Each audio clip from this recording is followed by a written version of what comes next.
temps passe. Et le problème de Manu, c'est qu'elle a des moments où, à mon avis, quand elle n'est pas bien, elle est un peu vide.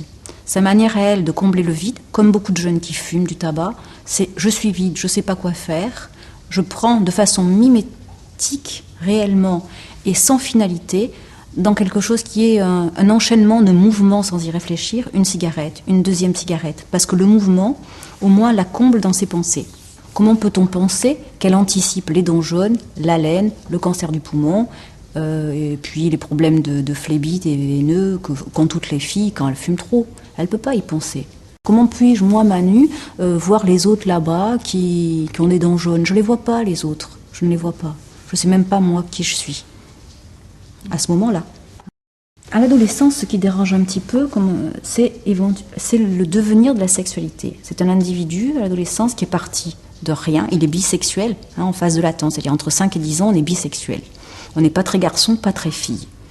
Quand on devient adolescent, on devient un être compétent sexuellement. Qui dit compétent sexuellement, dit devenir une fille ou devenir un garçon.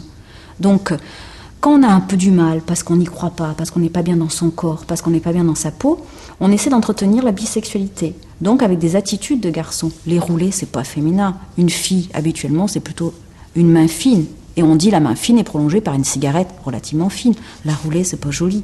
En plus, il n'y a même pas de filtre. Donc ça aggrave le jaune des dents.